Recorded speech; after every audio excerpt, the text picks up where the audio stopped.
Reno lihat ke arah jurang dan tiba-tiba ada yang ngebisikin, "Dorong dia kalau kamu ingin selamat." Assalamualaikum warahmatullahi wabarakatuh. Balik lagi bersama gue Galang di segmen Bedah Misteri. Sebelumnya terima kasih buat antum-antum semua yang udah mampir di video ini. Jadi pada kesempatan hari ini gue mau ngelanjutin cerita di part 2. Penasaran dengan lanjutannya? Tonton sampai habis. Buat antum yang belum nonton di part 1 dan part 2 nya, dianjurin tonton dulu biar antum tahu jalan ceritanya. Gue mau ngingetin bagi antum yang belum subscribe, ayo subscribe sekarang juga di channel ini biar gue makin semangat buat cerita horor selanjutnya. Oke, seperti biasa sebelum ke cerita siapin kopi beserta cemilannya dan cerita horor dimulai. Nanda nyoba bangunin Reno, tapi gak ada reaksi apa-apa. Sosok wanita itu makin dekat. Jadi sosok itu pelan-pelan ngedeketin mereka. Kaki kanannya jalan, tapi kaki kirinya itu diseret sambil bilang, tinggalkan dia.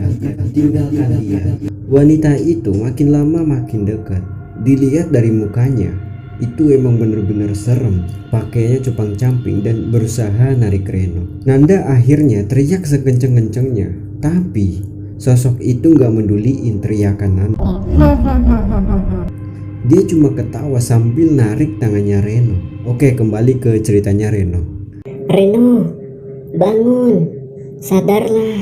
Beberapa kali Reno ngedenger suara itu nyebut-nyebut namanya. Sampai akhirnya Reno bangun dan dilihat ternyata Nanda lagi tidur sambil nyender di batu besar. Di situ hujan deras belum reda. Reno mulai ngerasain sakit di kelaminnya. Dia juga nggak tahu apa yang sebenarnya terjadi. Dibukalah celananya buat mastiin apa yang terjadi. Ternyata Reno cuma ngeliat ada balutan kain sama sisa darah. Reno jadi nginget kejadian tadi.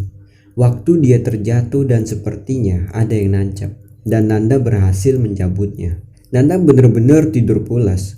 Reno lihat kalau Nanda lagi mimpi karena terus aja manggil-manggil namanya Reno. Reno nyoba bangunin Nanda karena dia ngerasa kalau Nanda lagi mimpi buruk. Akhirnya Nanda bangun dan langsung meluk Reno.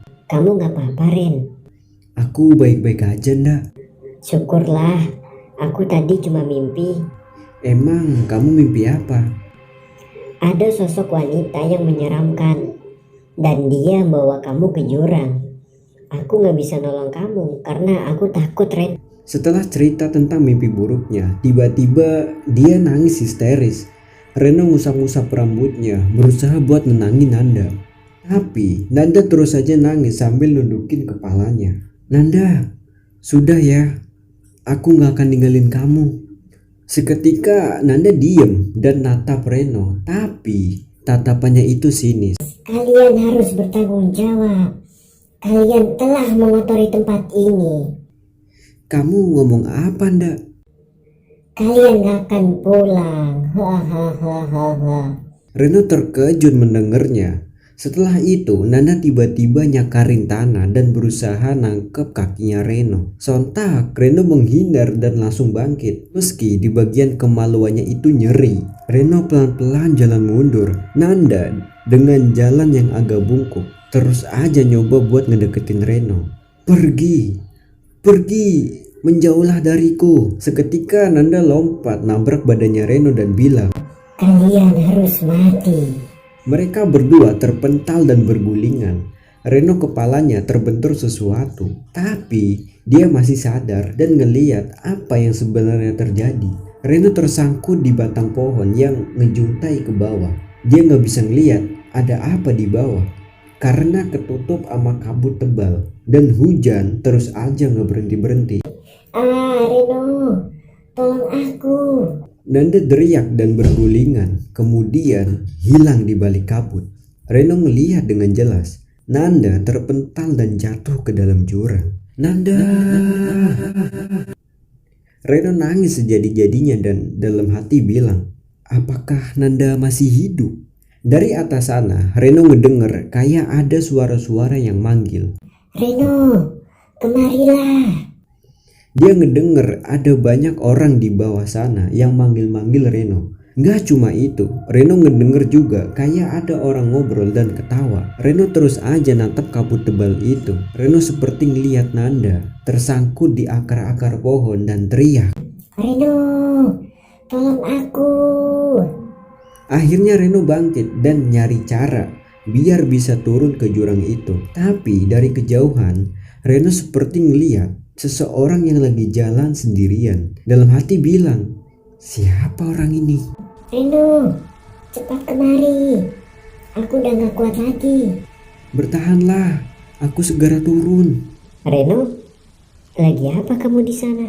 Suara itu berasal dari semak-semak dan terus aja ngedeket. Sosok itu makin dekat ke arah Reno. Ternyata sosok wanita itu adalah Nanda. Reno bilang dalam hati, terus siapa yang di bawah sana? Situasi itu bikin Reno bingung dan gak tahu mana yang harus dia percaya. Reno, cepat, bantu aku naik. Suara dari dalam jurang juga terus aja minta tolong. Kamu mau apa, Ren? Apa yang kamu lakukan? Wanita yang nyerupain Nanda terus aja ngedeket dan jalan terseok-seok. Sontak Reno bingung dan harus berpihak kepada siapa. Suara cewek yang di dalam jurang terus aja minta tolong. Reno, cepat bantu aku. Jangan dengarkan dia, Ren. Lihat aku. Pergi kau, jangan mendekat. Reno mundur buat menghindar sampai akhirnya dia tiba di samping jurang dan tiba-tiba plak, wanita itu nampar Reno keras banget sampai Reno jatuh. Kamu lagi ngapain di sini? Kenapa kamu tiba-tiba lari dari tempat kita istirahat? Bukannya kamu tadi yang ngedorong aku sampai aku jatuh bergulingan sampai ke sini. Aku juga ngelihat kamu terjun dari jurang ini, ndak. Kamu ngomong apa, Ren? Aku lagi tidur tadi dan aku ngeliat kamu lari. Aku ngejar kamu sampai sini. Gimana luka kamu? Udah membaik, dak, tapi masih agak sakit dikit. Nanda akhirnya bantu Reno bangun dan dilihat Reno nengok ke arah jurang. Mau apa lagi kamu lihat ke sana? Kamu masih ragu kalau ini bener aku?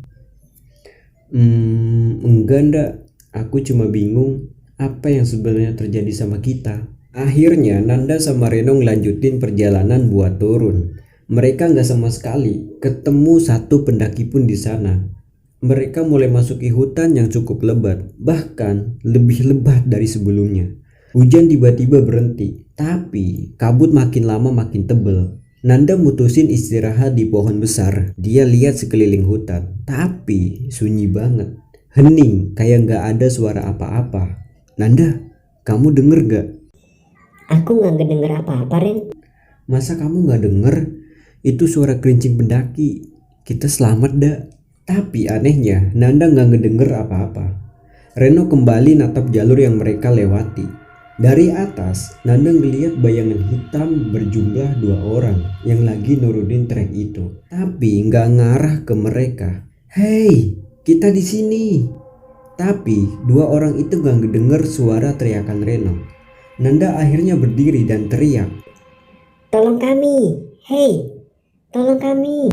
tapi sama aja 2 orang itu gak ngedenger suara mereka. Nanda terus saja ngeliatin sosok 2 orang pendaki itu. Setelah diperjelas lagi tuh orang, ternyata sosok bayangan 2 orang pendaki itu adalah mereka. Bagaimana bisa terjadi? Sebenarnya kita ada di mana? Mereka saling pandang-pandangan dan gak tahu harus berbuat apa. Dari kejauhan, Nanda mendengar mereka berdua ngobrol. Di mana benda itu? Aku telah membuangnya. Kenapa bisa kamu buang? Aku nemuin itu benda dari kantongmu.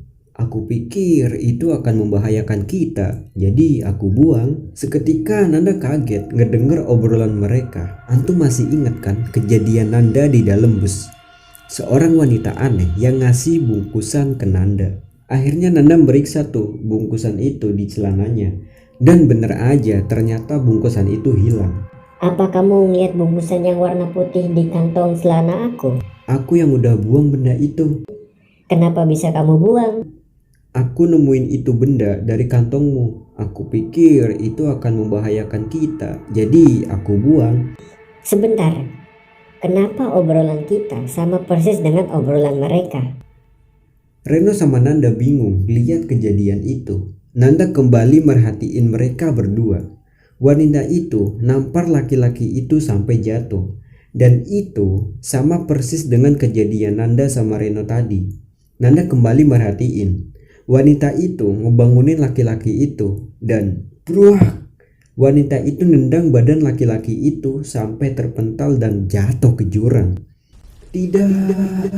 Seketika laki-laki itu hilang di balik kabut. Wanita itu justru lompat dan ngejatuhin dirinya ke jurang. Nanda sama Reno teriak histeris ngeliat kejadian itu. Nanda dan Reno bergegas lari buat ngeliat apa yang lagi terjadi sama mereka. Akhirnya Reno lari dan Nanda nyusul di belakangnya. Reno, apa yang terjadi? Entahlah Nanda, aku juga nggak tahu. Reno lihat ke arah jurang dan tiba-tiba ada yang ngebisikin, "Tolong dia kalau kamu ingin selamat." Sontak Reno ngeliat ke arah Nanda dan bilang, "Mau apa kamu Nanda? Apa kamu akan melakukan hal yang sama?" Nanda belum sempat jawab, tiba-tiba Reno lari ninggalin Nanda. Reno, kembali. Jangan tinggalin aku sendirian. Sontak Nanda langsung lari ngejar Reno. Nanda masih ngeliat Reno lari tanpa arah dan jalannya juga agak pincang. Reno, berhenti. Reno ngabaiin panggilan Nanda dan terus lari menjauh. Nanda gak sanggup ngejar Reno. Reno makin jauh dan hilang di antara kabut tebal. Akhirnya Nanda duduk dan terus netap ke depan, berharap Reno kembali buat jemput Nanda. Reno, kenapa kamu tega ninggalin aku sendirian di tempat ini? Nanda terus nangis dan bilang dalam hati, Ya Tuhan, aku harus apa? dan tiba-tiba Nanda pingsan di tempat itu.